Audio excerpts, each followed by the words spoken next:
The day Earth changed forever started like any other. People went to work, kids went to school, and life moved on as usual. No one knew that high above, hidden from view, visitors from another world were about to make their grand entrance. It was a sunny Tuesday afternoon when the giant spaceship appeared in the sky. At first, people thought it was a weird-looking cloud. But then it moved, and everyone realized this was no cloud. The ship was huge, bigger than any building on Earth. It looked like a shiny silver disk, smooth and perfect. As it hovered over New York City, everything stopped. Cars pulled over, people came out of buildings, and everyone just stared up at the sky. On TV and the internet, the news spread like wildfire. Aliens are here. The headlines screamed. Some people panicked, running to stores to buy food and supplies. Others were excited, thinking this was the coolest thing ever. Most just watched, not sure what to think or do. The world's leaders tried to keep everyone calm. "Stay in your homes," they said. "We're handling this." But how do you handle something no one's ever seen before? As the sun began to set, the alien ship started to glow. A beam of blue light shot down from its center, landing right in the middle of Central Park. People watched from windows and rooftops as a group of strange figures appeared in the light. The aliens looked nothing like what people expected. They weren't little green men or scary monsters. Instead, they looked almost beautiful, tall and slender, with skin that shimmered like pearls. They had big, almond-shaped eyes that seemed to change color as they moved. 5 of them walked out of the light, looking around curiously. They didn't seem scared or angry. If anything, they looked interested, like scientists studying a new discovery. One of the aliens stepped forward. It raised a hand, and suddenly, everyone could hear a voice in their heads. Not with their ears, but in their minds. "Greetings, people of Earth," the voice said. "We come in peace as representatives of the Galactic Council." The voice was calm and friendly, but there was something about it that made some people feel uneasy. It was like when a grown-up talks to a little kid, kind of looking down on them. "We have been watching your world for a long time," the alien continued. "We believe you are now ready to join the larger community of spacefaring races." People listened, amazed and confused. Join other aliens. There were more out there. However, the alien said, its tone changing slightly, "We have concerns. Your species is young and unpredictable. The Council feels you need guidance." That's when some humans started to feel a bit annoyed. Who were these aliens to say humans needed guidance? The alien went on, talking about how Earth would need to follow new rules, how humans would have to change some things about how they lived. It all sounded nice, but there was something off about it. As the alien talked, scientists and leaders were already starting to whisper to each other. They'd noticed things the aliens didn't seem to realize. The aliens, for all their fancy technology, looked kind of weak. Their bodies seemed fragile, like they weren't used to Earth's gravity. And when a dog in the park started barking, the aliens jumped, looking scared. One brave reporter shouted a question. "What if we don't want to join your council?" The alien's eyes flickered, showing surprise. It clearly hadn't expected anyone to question them. "That would be unwise," the alien said, its mental voice now cold. "The council's decision is final. Cooperation is strongly advised." Now more humans were getting angry. This didn't sound like a friendly visit anymore. It sounded like a threat. What the aliens didn't know was that humans don't like being pushed around.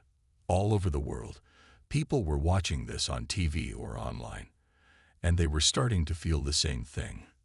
A mix of anger and determination. In secret government rooms, leaders were already planning. Scientists were studying every move the aliens made, looking for weaknesses. And regular people, they were doing what humans do best, adapting, thinking, and getting ready to fight if they had to. The aliens thought they were dealing with a simple, young species.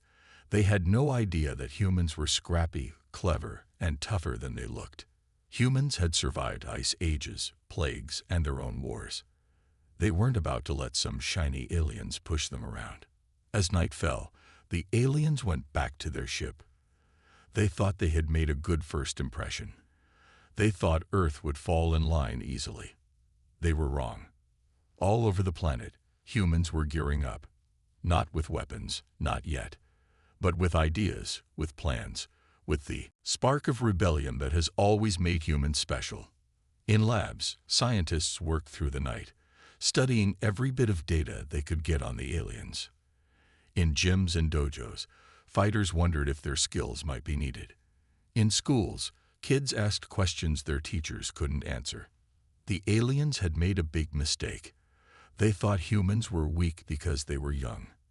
They didn't understand that being young also meant being adaptable, creative, and unwilling to give up.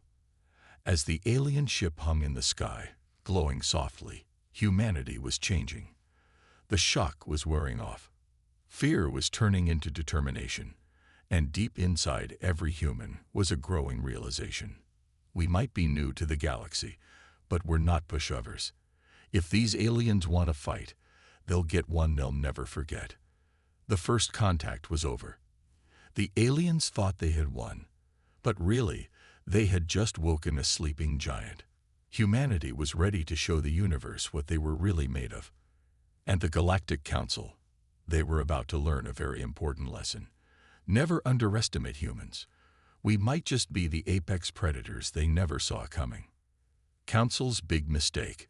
A week had passed since the aliens first landed. The excitement of first contact had worn off, replaced by a growing unease.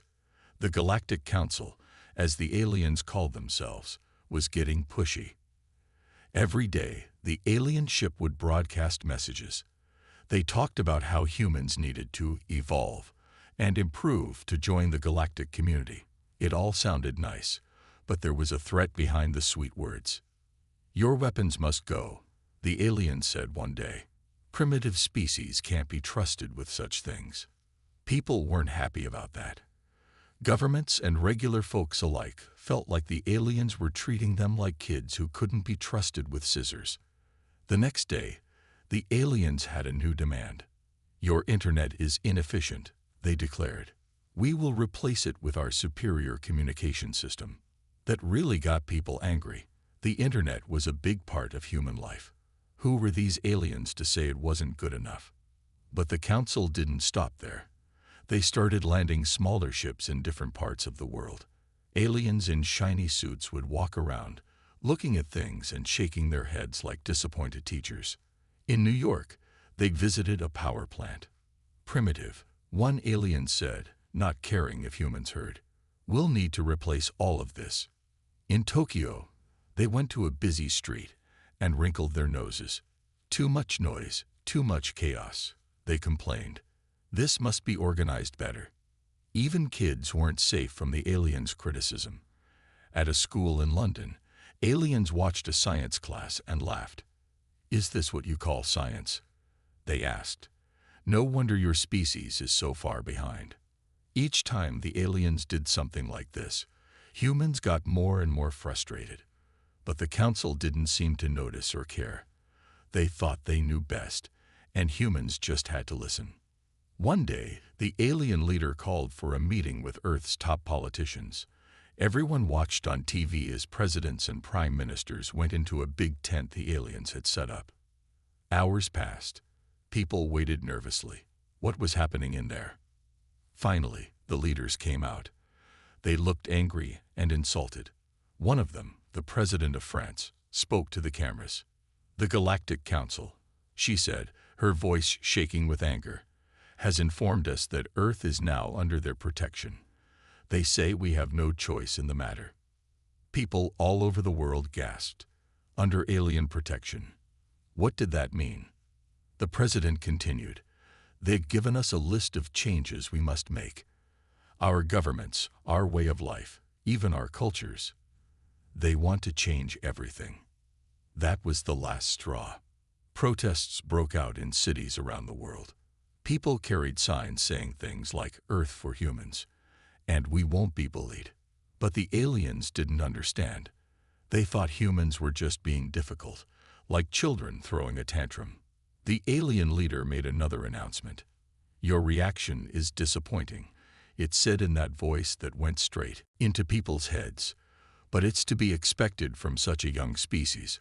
We will proceed with the changes. It's for your own good." That's when humans decided they'd had enough. Secret meetings were held in governments around the world. Scientists shared their findings about the aliens, their weaknesses, their technology, their way of thinking. Something interesting came out of these meetings. Humans realized they had some advantages over the aliens. Sure, the aliens had fancy spaceships and advanced tech, but humans were tougher, more adaptable, and way more creative. Have you noticed? One scientist said in a secret meeting, "They always do things the same way. They don't adapt. They don't think outside the box." A general nodded. "And they're physically weak," he added. "I bet our soldiers are 10 times stronger than their toughest fighter." Ideas started flowing. Plans were made. Humans began preparing, but not in the way the aliens expected. They weren't getting ready to obey. They were getting ready to resist. Meanwhile, the aliens kept pushing. They started setting up their own buildings, ignoring human laws and rules. They began interfering with TV and radio signals, saying they were improving them. In schools, alien teachers started showing up, saying they were there to correct human education. Kids were told that much of what they had learned was wrong. Parents were furious. The aliens even tried to change human food. "Your diet is inefficient," they said, trying to introduce their own bland food paste. That didn't go over well at all. Nobody messes with pizza and ice cream. All this time, the aliens thought they were being helpful. They really believed humans would thank them once they understood how primitive their way of life was. The council was so sure they knew best that they didn't stop to really look at how humans were reacting. They didn't notice the anger in people's eyes. They didn't see the way humans were starting to work together, setting aside old rivalries to face this new threat. They didn't realize that every pushy thing they did just made humans more determined to resist. The council thought they were dealing with simple, unintelligent creatures who would easily fall in line. They saw humans as pets to be trained, not as equals to be respected. And that was their big mistake, because humans were learning. Every time the aliens showed off their technology, human scientists were watching and figuring things out. Every time the aliens talked about their galactic laws, human lawyers were finding loopholes. The aliens thought they were so much smarter than humans, they didn't realize that their arrogance was blinding them. They couldn't see that they were giving humans all the tools and information they needed to fight back. As the aliens pushed harder, humans got more creative. Underground networks formed. People shared information in ways the aliens couldn't track. Plans were made in secret, right under the aliens' noses. The council thought they were in control. They thought their superior technology and knowledge made them unbeatable. They had no idea that they had just started a fight they couldn't win. Humans were angry, yes, but they were also excited. For the first time in history, all of humanity had a common goal. And if there's one thing humans are good at, it's achieving their goals, no matter the odds. The aliens had made their move. Now it was humanity's turn. And the Galactic Council was about to learn a hard lesson about underestimating humans. The stage was set.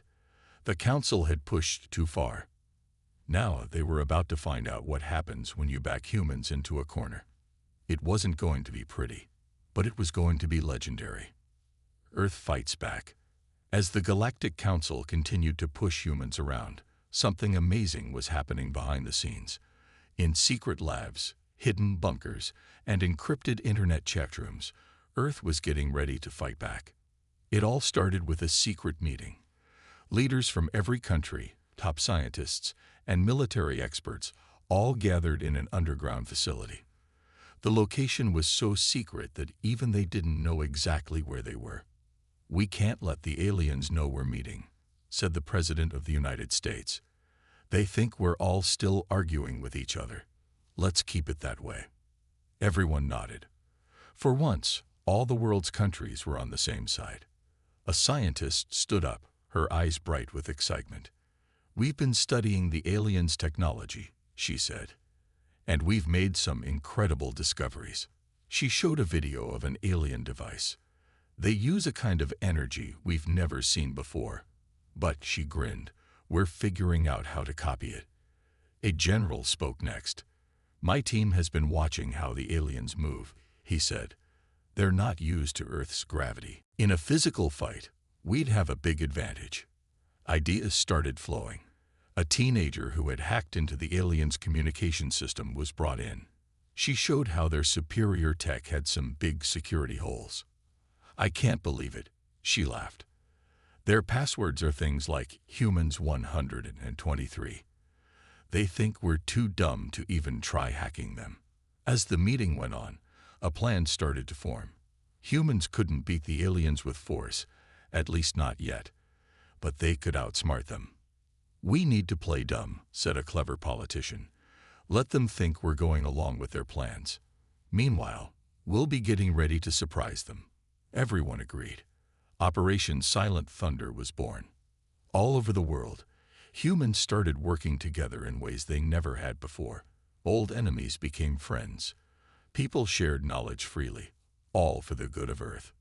In a lab in Japan, scientists worked day and night to understand alien metals. In a gym in Brazil, athletes trained to fight in ways that would confuse alien eyes. In Silicon Valley, tech geniuses created viruses that could infect alien computers. But it wasn't just the big shots doing the work. Regular people played a huge part too. Grandmothers formed secret knitting circles, but instead of scarves, they were knitting camouflage nets to hide human activities from alien eyes. Kids made up silly games that were actually coded ways to share information about alien movements. Farmers found ways to hide massive underground bunkers under their fields. "Just planting extra deep this year," they'd say if aliens asked. Even Hollywood got involved. They started making movies that seemed like silly alien invasion flicks, but hidden in the special effects were real plans for fighting back. All this time, the aliens had no clue. They saw humans going about their daily lives, looking sad and defeated. Little did they know that behind those sad faces, minds were racing with plans and ideas. The Council's biggest mistake was underestimating human creativity.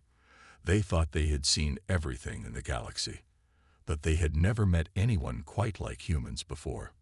One day, a group of aliens visited a human school. They saw kids playing a new game at recess, pushing a ball around with sticks. "What a silly, pointless game," one alien said. The kids just laughed and kept playing. The aliens didn't realize that this silly game was actually teaching the kids how to move in ways that alien sensors couldn't track. In offices, humans pretended to type slowly on their computers, acting like they were just learning to use alien tech. Really, they were sending secret messages at lightning speed, right under alien noses. Humans even turned the aliens' arrogance into a weapon.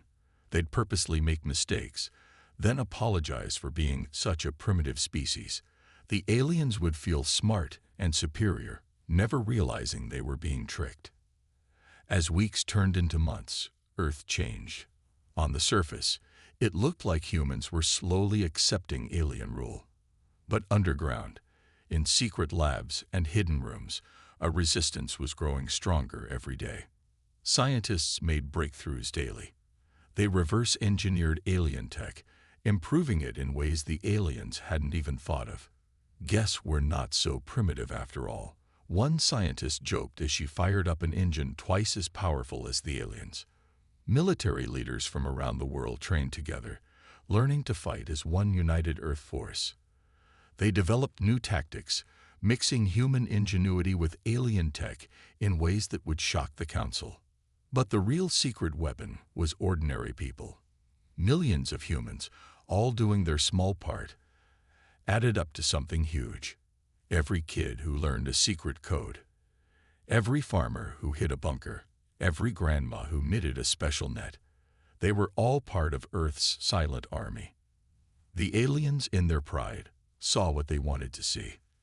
They thought humans were falling in line, slowly becoming the obedient species they wanted. See, the alien leader said to his council, "They're learning. Soon, they'll be grateful for our guidance." If only they knew. Humans had a saying, "Don't poke a sleeping bear." The Galactic Council hadn't just poked the bear. They'd walked right into its den thinking it was a harmless cub. Now the bear was awake, and it was way bigger, smarter, and meaner than the aliens could have ever imagined. Earth was almost ready. Humans had turned their whole planet into a hidden fortress, a giant trap waiting to be sprung. The aliens thought they were in control. They thought humans were beaten. They were about to find out how wrong they were. Because humans weren't just getting ready to fight back. They were getting ready to show the galaxy why you should never, ever underestimate Earth. The Council wanted to see what humans were made of. They were about to find out, and it was going to be one hell of a show. Humans shock everyone. The day the Galactic Council decided to show their true colors started like any other. Aliens walked the streets, bossing humans around. Humans pretended to obey, hiding secret smiles. But in space, something was happening. More alien ships appeared, big ones with weapons. The Council had run out of patience. Humans, the alien leader's voice boomed in everyone's heads. You have one last chance to fully submit. Resist, and we will use force. For a moment, the world was silent. Then, from every speaker, radio, and screen came a response. Millions of human voices spoke as one. Bring it on. The aliens were shocked. This wasn't the weak, scared response they expected. Before they could react, Operation Silent Thunder began. All over the world, hidden tech sprang to life. Force fields, reverse-engineered from alien tech, but improved by human ingenuity, covered major cities. Alien weapons fired, but the shields held. Impossible. An alien commander yelled. They're primitive. Arge. His ship's controls suddenly went crazy, screens flashing with a laughing human face. The teenager hacker had struck. As alien ships tried to land, they got a nasty surprise. Remember those grandmas and their knitting. Their special nets sprang up, tangling alien ships like flies in a spider web. Watch out, humans yelled, laughing as aliens stumbled in Earth's gravity. All that secret training in silly games paid off as humans easily dodged alien grabs. But the real shock came in the counterattack. From hidden bunkers, humans launched their own ships. Not clunky rockets, but sleek vessels that combined alien tech with human innovation. They zipped between the alien fleet, running circles around the shocked council ships. How is this possible? The alien leader demanded. They were primitive savages just months ago.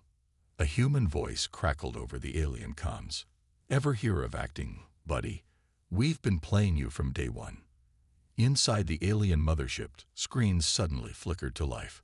The Hollywood effects teams had outdone themselves, creating a video that made it look like humans had a superweapon pointed right at the alien homeworld. We don't want to use this, came the human message. But we will if we have to. Your choice.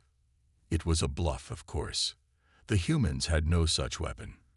But their acting was so good, their tech so convincing, that the aliens fell for it completely. The Council's attack faltered. Alien soldiers, already struggling with Earth's gravity, found themselves up against humans who had trained for this moment. In New York, a hot dog vendor took down 3 alien troopers using only his cart and some very aggressive mustard squirting. In Tokyo, a group of gamers piloted human mecha suits, technology the aliens had dismissed as childish fiction. Now, these childish machines were stomping alien tanks flat. Over the skies of London, the alien fleet found itself in a dogfight with human pilots. But these weren't normal planes. Using tech hidden in those silly new movies, humans had built fighters that could outmaneuver anything the aliens had. It's like they know all our moves. An alien pilot screamed before ejecting as a grandmother in a super-advanced fighter jet blew past him. The council had thought humans would be easy to beat. They expected a quick surrender. Instead, they found themselves in the fight of their lives. Every human strength the aliens had dismissed came back to bite them. Human adaptability meant they could change tactics on the fly. Human creativity meant they came up with solutions the aliens never saw coming. And human determination. That was the biggest shock of all. No matter how hard the aliens pushed, humans pushed back harder. Every time the council thought they had the upper hand, humans revealed a new trick. The alien leader, watching his invasion fall apart, couldn't believe his eyes. But we're superior, he sputtered. We've conquered hundreds of worlds. Yeah, came a human voice over the comm. Well, you ain't never met Earth before, buddy. As the battle raged, something incredible happened. Other alien ships appeared, but these weren't council reinforcements. This is the resistance, a new voice said. We've been waiting for someone to stand up to the council. Room for some allies, humans. Turned out, Earth wasn't the only planet that didn't like being pushed around. As news of the human resistance spread, other species joined in. The Council's hold on the galaxy was breaking. Faced with a growing rebellion and Earth's stubborn resistance, the Council finally did something they'd never done before. They retreated. As alien ships fled Earth's orbit, cheers erupted around the world. Humans hugged each other, laughing and crying. They'd done it. They'd stood up to the bullies of the galaxy and won. But it wasn't over. As the adrenaline wore off, humans looked to the stars with new eyes. They weren't alone in the universe. And now, they had a lot of new friends to meet. So, someone asked, what do we do now? A smile spread across the face of Earth's leaders. Now, they said, now we show the galaxy what humans can really do. The Galactic Council had come to Earth expecting to find primitive savages. Instead, they'd awakened a sleeping giant. And now that giant was awake, it was ready to take its place among the stars. Earth had faced its greatest challenge and emerged victorious. The aliens had tried to bully humanity, not knowing they were poking the species of apex predators. Now the whole galaxy knew humans weren't to be underestimated. They were creative, adaptable, and tougher than anyone had guessed. As the sun set on the day of Earth's great victory, humans looked to the stars with pride and excitement. They had protected their home, they had made new allies, and they had shown everyone that when it comes to humanity, always expect the unexpected. The story of Earth was just beginning, and if this was how it started, the rest of the galaxy better buckle up, because humans were coming, and they were going to change everything. Apex predators revealed. The dust had barely settled from Earth's victory when the true nature of humanity began to shine. The Galactic Council had retreated, but they left behind a mess of alien tech, confused alien soldiers, and a galaxy full of questions. It was time for humans to show what they were really made of. First came the cleanup.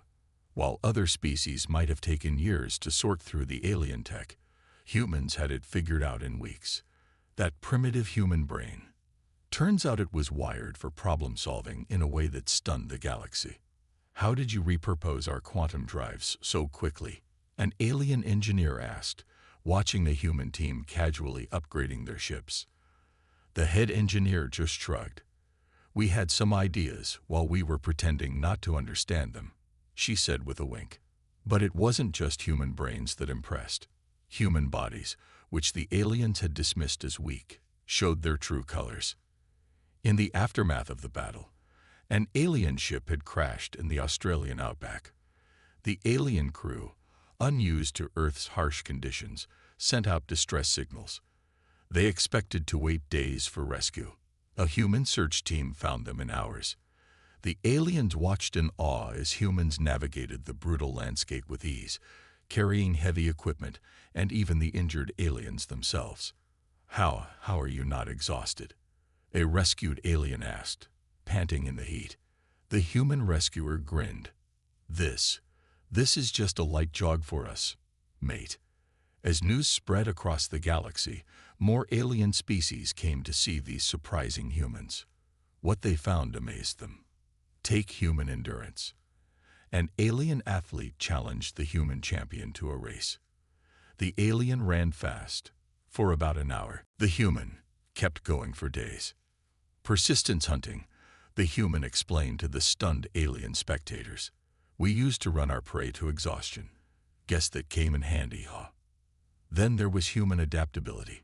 Aliens were shocked to see humans thriving in every environment Earth had to offer. Burning deserts, frozen tundras, deep oceans. Humans had found ways to live everywhere. You mean you don't need special suits to survive different climates? An alien biologist asked, amazed. A human Arctic researcher laughed. Nope. We've got people who swim with whales and people who climb Mount Everest. Just need the right training. But it wasn't all about physical skills. Human emotional intelligence turned out to be a superpower in itself. At a galactic peace conference, tensions were high. Different species were arguing, unable to understand each other. Then a human diplomat stepped up. In a matter of hours, she had everyone talking, laughing, and working together. Her secret: understanding emotions, reading body language, and finding common ground. How did you know what everyone was feeling? An alien diplomat asked her later. We can barely understand our own emotions. The human smiled. Humans have been navigating complex social situations for thousands of years. It's kind of our thing. As humans began to explore the galaxy, their reputation grew. They became known as problem solvers, peacekeepers, and innovators. Got a tech problem? Call a human. Need to negotiate a tricky treaty? Get a human diplomat. Want to explore a dangerous new planet? Humans are your best bet. But it wasn't just human strengths that made them apex predators. It was how they used those strengths. Unlike the Galactic Council, humans didn't use their power to bully others. Instead, they became protectors. When a solar storm threatened a peaceful alien world, it was human ships that came to the rescue, using their advanced shields to save millions. Human creativity, once dismissed as childish, became legendary. A human artist's sculpture, combining styles from a dozen alien cultures with uniquely human touches, became the talk of the galaxy. Even human flaws turned out to be strengths. Their short lifespans, which aliens had pitied, drove humans to live life to the fullest. They approached every day, every challenge, with an intensity that longer-lived species couldn't match. You know you only have a century or so, and yet you dare to dream so big. An ancient alien sage asked a young human explorer. That's why we dream big, the human replied. We don't have time not to. As humans spread through the stars, they didn't conquer. They connected. Human adaptability meant they could fit in anywhere. Their curiosity made them eager to learn from every new species they met, and their determination meant they never, ever gave up on making friends. Even the Galactic Council, watching from afar, had to admit they'd been wrong. These weren't primitive savages. These were beings of incredible potential, strength, and heart. Humans had entered the galactic stage as underdogs. Now, everyone knew the truth. Humans were apex predators, not because they were the strongest or the smartest, but because they were the most balanced. Physical strength, mental agility, emotional intelligence, adaptability, creativity, and an unbreakable spirit. Humans had it all. A year after the Great Battle, Earth hosted the first Galactic Unity Festival. Species from across the universe came to celebrate. The streets were filled with a mix of humans and aliens, all laughing, sharing stories, and marveling at how far they'd come. At the main event, the human president stood to give a speech. The crowd fell silent, eager to hear from the leaders of the species that had changed everything. Friends, the president began, looking out at the sea of diverse faces. A year ago, we were strangers. Some thought us weak. Others feared us. But today, we stand together not as rulers or subjects, but as equals, as friends. Cheers erupted from the crowd. We've shown the galaxy what humans can do. But more importantly, we've shown what we can all do together. Every species has its strengths. Together, we're unstoppable. As the speech ended, fireworks lit up the sky. But the real show was on the ground, where humans and aliens stood side by side, looking to the stars not with fear, but with hope and excitement. The Galactic Council had tried to bully humans, not knowing they were apex predators. Now the whole galaxy knew. But humanity had shown that being an apex predator didn't mean being a bully. It meant being a protector, an innovator, a friend. The age of humanity had begun, and the galaxy would never be the same. Tables turn. Other aliens respect humans. The galaxy was buzzing with excitement. Word had spread fast about the species that stood up to the Galactic Council. Humans, once dismissed as primitive, were now the talk of every star system. At first, many aliens were skeptical. Surely the stories were exaggerated. How could one young species have outsmarted the mighty council? But as more aliens encountered humans, respect quickly grew. It started with small things. A human ship responded to a distress call from a Zorgan freighter faster than anyone thought possible. The human crew not only saved the Zorgans, but also fixed their ship using parts that shouldn't have been compatible. How did you make that work? The Zorgan captain asked, amazed. The human engineer grinned. Duct tape and a little ingenuity. Works every time. Word of human helpfulness spread. Soon, aliens were seeking out humans whenever they had a problem that seemed unsolvable. When a deadly virus threatened the Bloop civilization, it was a team of human doctors who cracked the code. They worked tirelessly, combining Earth medicine with alien tech in ways no one had thought of before. Your bodies are so different from ours, a Bloop elder said. How did you even understand our biology? The lead human doctor shrugged. On Earth, we've had to cure diseases in everything from whales to mosquitoes. You Bloops weren't so tricky once we got the hang of your slime. But it wasn't just human skills that earned respect. It was their attitude. At a galactic trade conference, tensions were high. The Roxans and the Phlebes, age-old enemies, were at each other's throats. Everyone expected another war. Then a human diplomat stepped in. Instead of taking sides, she made both species laugh. She told jokes, shared funny stories about human mistakes, and got everyone to relax. By the end of the day, the Roxans and Phlebes weren't just at peace. They were planning a joint vacation to Earth to try something called pizza. How did you do that? An alien observer asked the human. She smiled. Sometimes, you just need to remind folks that we're all in this together. A little humor goes a long way. As humans spread through the galaxy, they'd brought their unique style with them. They didn't try to change alien cultures. Instead, they adapted, learned, and often improved things in unexpected ways. On the desert planet Dry-4, aliens had struggled for centuries to grow food. Human farmers showed up with earth cacti and drought-resistant crops. Within a year, Dry-4 was exporting fruit. We've lived here for millennia. A Dry-4 elder said, munching on a prickly pear, how did you make the desert bloom so quickly? The human farmer patted him on the back. Where we come from, life finds a way. We just give it a little help. Even in sports, humans were changing the game. They introduced new ideas to alien athletics, combining different species' strengths to create games everyone could enjoy. The Galactic Olympics, once dominated by a few species, became anybody's game. A human gymnast wowed everyone with a routine that combined Earth acrobatics with low-gravity alien techniques. It's not about being the strongest or the fastest, she explained to a crowd of alien athletes. It's about pushing limits and having fun doing it. But perhaps the biggest change was in how aliens saw their place in the universe. For too long, the Galactic Council had pushed the idea that older, more advanced species should rule. Younger species were seen as primitive, not worth respecting. Humans flipped that idea on its head.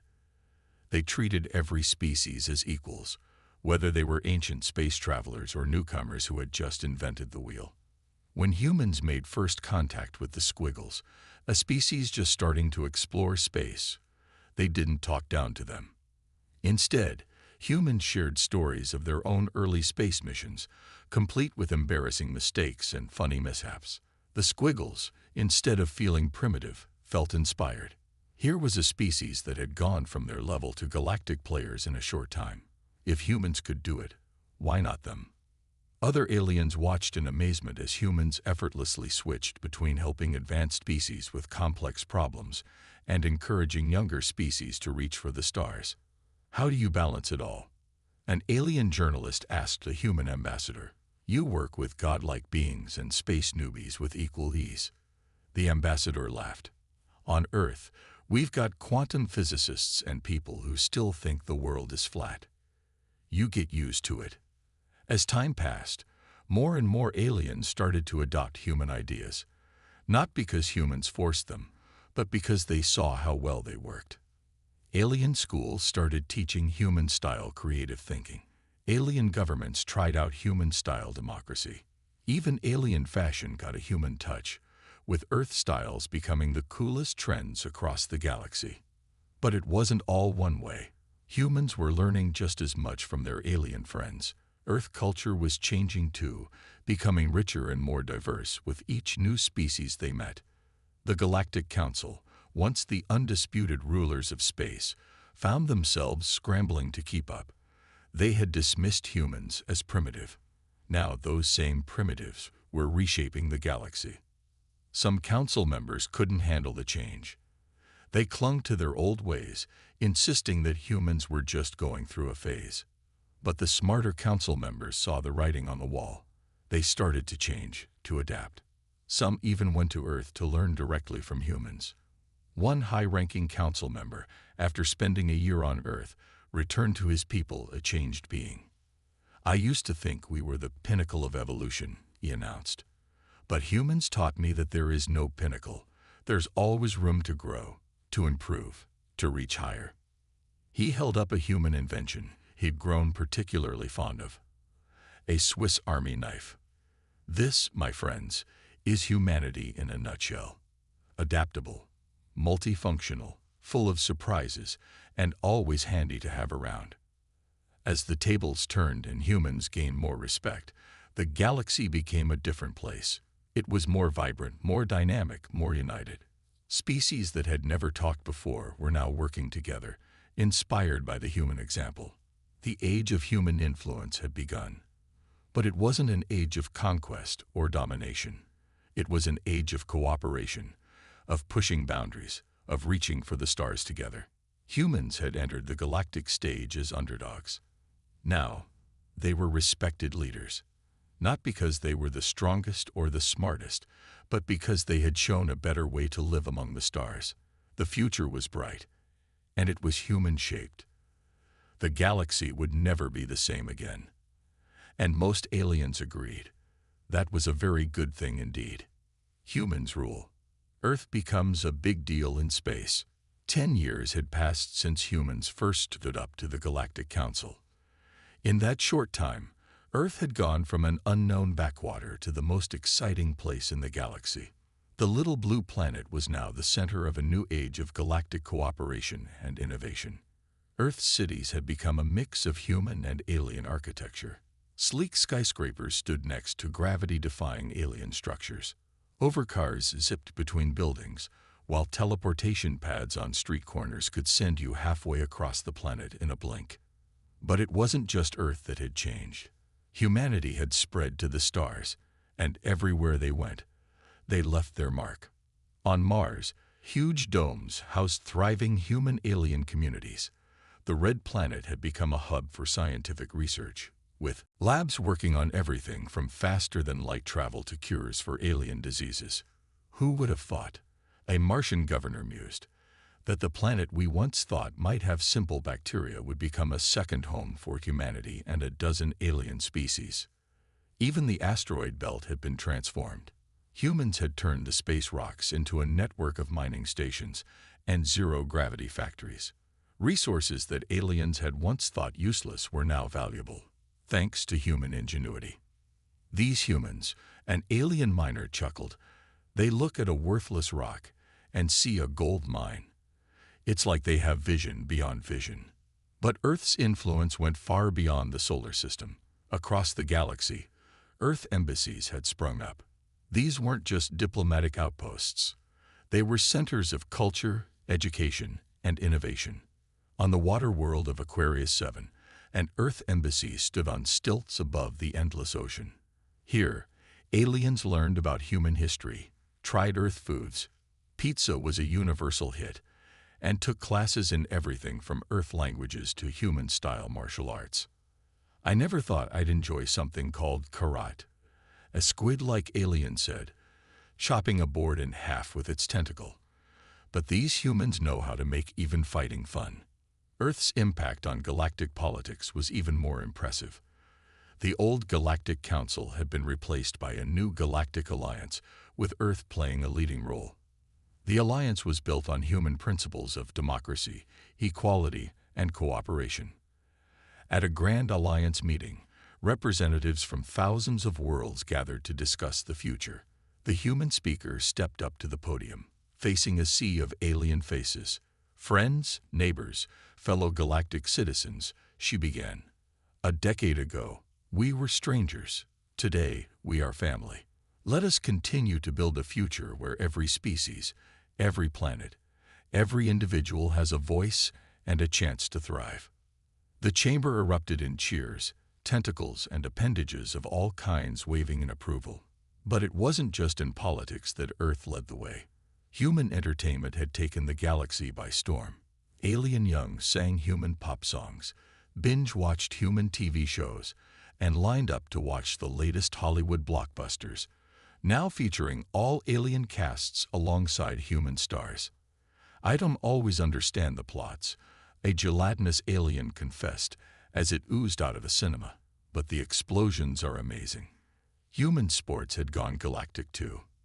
The Olympics now included events from hundreds of worlds, but it was human games like football and basketball that really caught on.